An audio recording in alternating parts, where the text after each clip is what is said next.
Welcome to Coruzant Technologies, home of the Digital Executive Podcast. Welcome to the Digital Executive. Today's guest is Janet T. Phan. Janet T. Phan is an EMEA technology program leader at PwC and the founder and executive director of Thriving Elements, a nonprofit dedicated to creating access and opportunities for underserved, underrepresented girls with long-term one-on-one mentorship in the STEM fields. She is an advocate for mentorship, bridging the gender disparity in the STEM fields, funding for higher education, bridging the digital divide, and women in leadership. Her vision is to develop and empower young women in STEM to make a sustainable impact and inspire the next generation of women leaders. Well, good afternoon, Janet. Welcome to the show. Thank you for having me, Brian.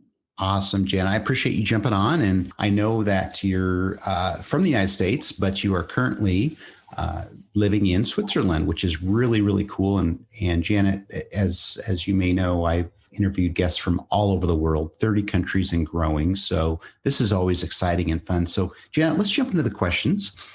You've got quite the background in tech, working as a program manager and now Europe's technology program leader for PwC.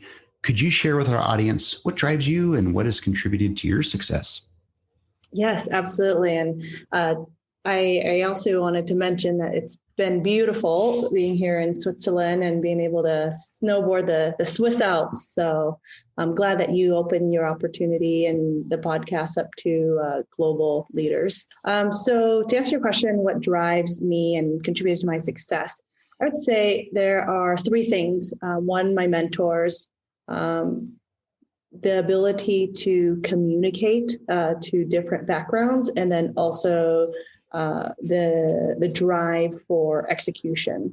So with the first one, my mentors, they are and have been people who are in a position to create access and opportunities for me and believe in me, especially with my background. So my parents are refugees from Vietnam after the Vietnam War, and coming to America, it's not easy as someone growing up in it to not have the network.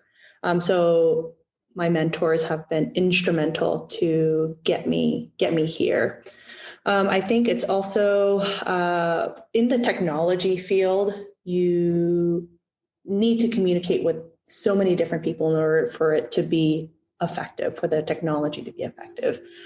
So because I come from a background where my typical family dinner table conversations aren't the same as my American friends, what I have developed, Brian, is the ability to explain what is needed from different organizations to other organizations in their language. Meaning, for example, explaining the functionality of a platform to the business in which the platform is going to be implemented to, or explaining technical issues to the business so they understand why there is a delay or why the functionality that they're requesting is going to take a little bit longer, even though the functionality may seem very simple.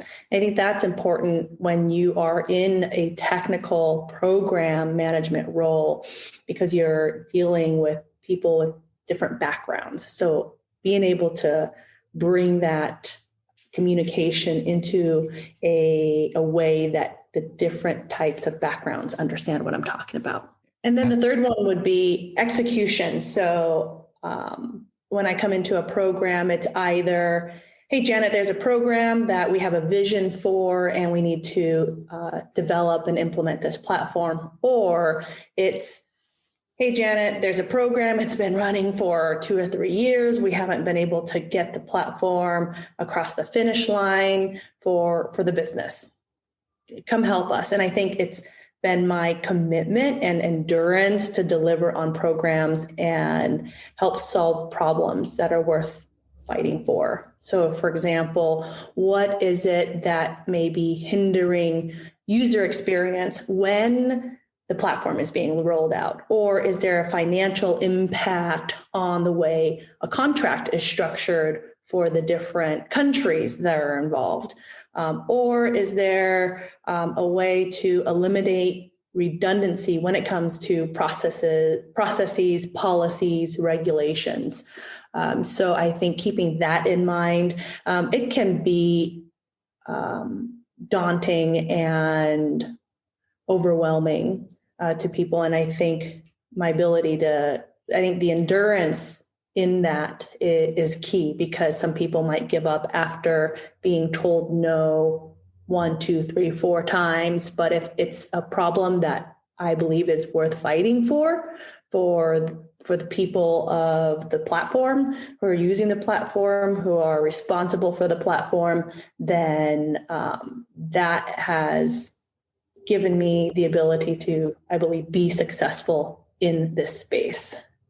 Awesome. I appreciate you sharing that. I think it's so important around running a program, Janet, and the communication is so key. And the fact that you can translate to the business the message is so important. And I've spent some time in a similar role to you as well, and so I totally get it, and I think that's a great share. So, Janet, as you know, this platform celebrates women in tech and STEM. Could you share with us why mentorship in STEM is so important to you? Yes, absolutely. And so great, Phan, that you opened this opportunity for women in tech and in STEM.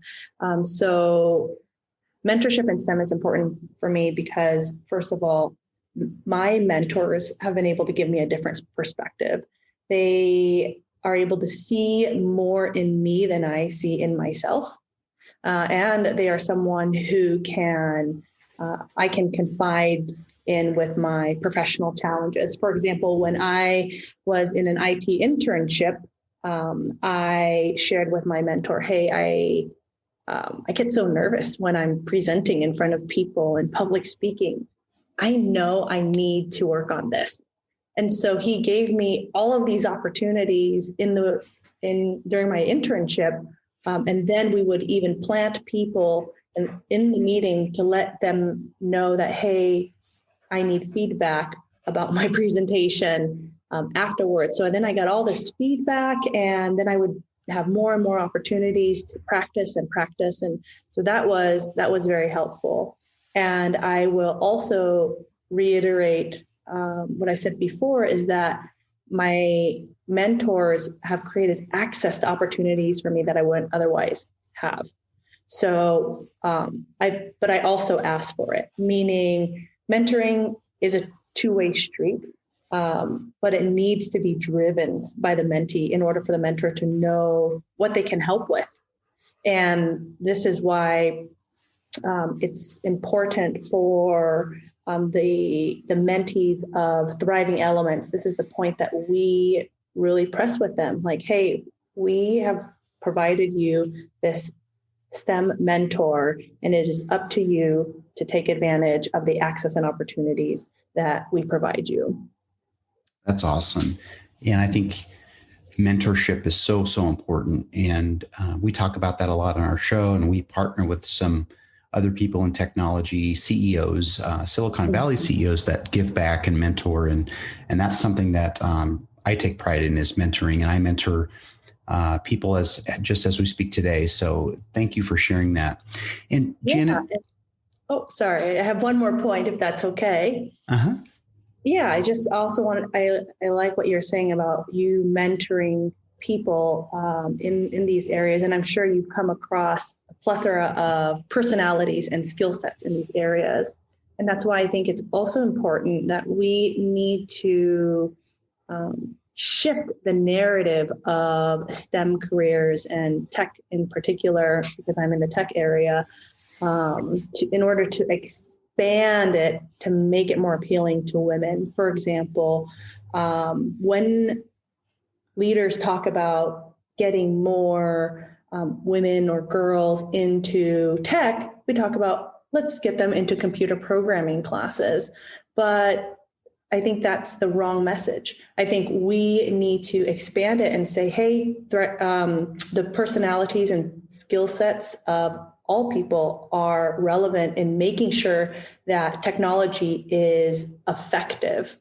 And there are many career paths, such as project management, cybersecurity, design, legal, just to name a few that aren't coding. Because if you get somebody into coding and they say, oh, I don't like coding, that means I'm not good for tech. Then we lose out on talent that could have been made a huge impact in the effectiveness of technology. Awesome. Thank you for sharing, Janet. I appreciate it. And Janet, are you leveraging any new or emerging tech in your tech stack? If not, maybe there's a cool tool or app you found that you might be able to share with us today. Yes, so excited you asked this question. So for Thriving Elements, the mentoring program, it's the nonprofit that I run. We are looking at two things. One, automation, and two, machine learning, specifically sentiment analysis. I know that automation has been around for a long time, but I'd like to highlight the value of this with our audience today, because I want them to encourage them to think about processes that have been repetitive, even your own thought process and how you make decisions. And so while we naturally review data and in our heads, we know the different types of data and how we put them together in helping to make a decision, all of that can be put in an algorithm. So the decision can be made for you based on the data. So and I'm talking about objective data.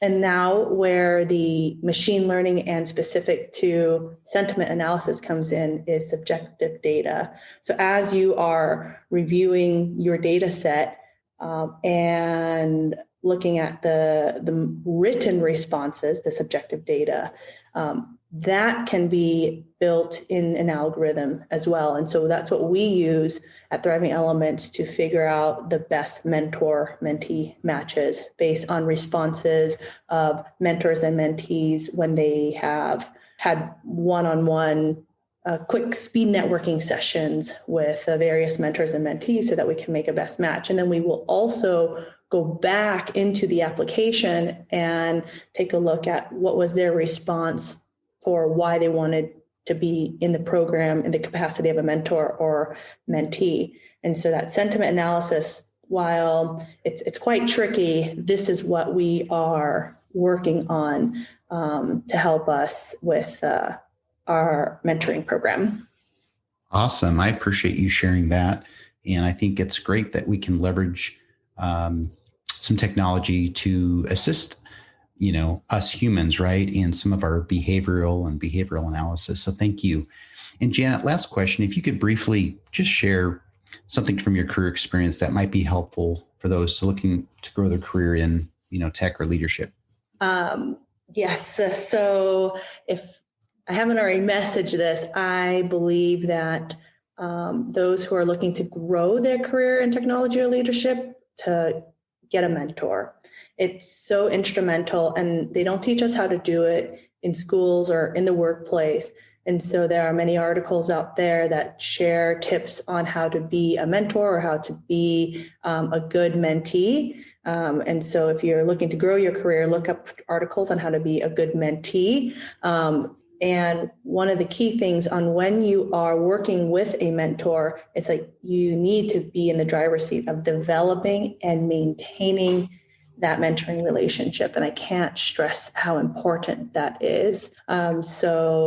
As I mentioned before, this is one of the key things that we impress upon for the mentees of Thriving Elements. So for this audience, if you're interested in being a STEM mentor to a proactive, ambitious, underserved, underrepresented girl who can really use her help and to create access and opportunities for them, then I would encourage you to apply to be a mentor so you can experience what our mentors are experiencing, which are mentees who are thriving and really, really growing because of one mentor's support. Amazing. Thanks again, Janet, for sharing that. I think what you're doing is awesome, and you're really helping lead the charge, so to speak, in opening this field wide open to young women that are interested in technology and STEM. So thank you. And Janet, it was a pleasure having you on today, and I look forward to speaking with you real soon. Yeah, great. Thanks. It was really fun. Bye for now.